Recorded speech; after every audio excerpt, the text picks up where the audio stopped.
Hello दोस्तों, आज की कहानी घिनौनी नज़रें। रीना शाम को अपने पति के लिए जूस बना रही थी, तभी उसकी छोटी बहन मीना का फ़ोन आया। रीना ने जल्दी से फ़ोन रिसीव किया और कहा, मैं अभी तुझे ही याद कर रही थी। तुझे आम का जूस पसंद है ना, इसीलिए जब भी बनाती हूँ हमेशा तेरी याद आ जाती है। पर रीना की बहन मीना बिल्कुल खामोश थी। जब रीना ने उसकी खामोशी का कारण पूछा तो मीना की सिसकियों की आवाज़ रीना के कानों में साफ सुनाई दे रही थी।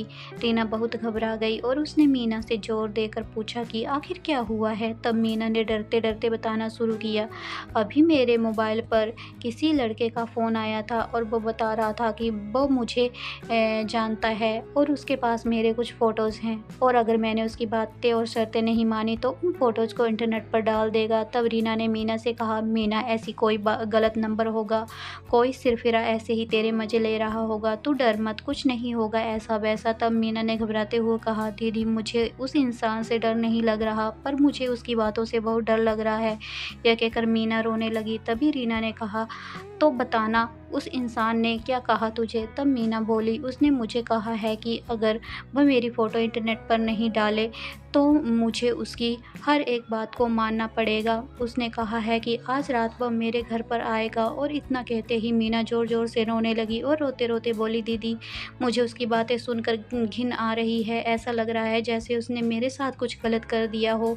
अगर अभी वह मेरे सामने आ जाए तो मैं उसकी इसी वक्त जान से मार दूंगी। इतना कहकर मीना चीखने लगी। तभी रीना ने मीना से कहा, अरे मीना तू संभाल अपने आप को और मुझे उस घिनौने इंसान के नंबर भेज, मैं उसे अभी मजा चखाती हूँ। यह कहकर रीना ने फ़ोन काट दिया। मीना ने उस बदमाश के नंबर और उसके बीच हुई बात की रिकॉर्डिंग रीना को भेज दी। जब रीना ने वह रिकॉर्डिंग अपने पति को सुनाई तो दोनों के होश उड़ गए। मीना और रीना दो बहनें हैं, उनकी मम्मी का अभी 3 साल पहले ही देहांत हो चुका है और रीना की शादी अभी 1 साल पहले ही हुई थी। घर में बस अब उसके पापा और मीना ही हैं।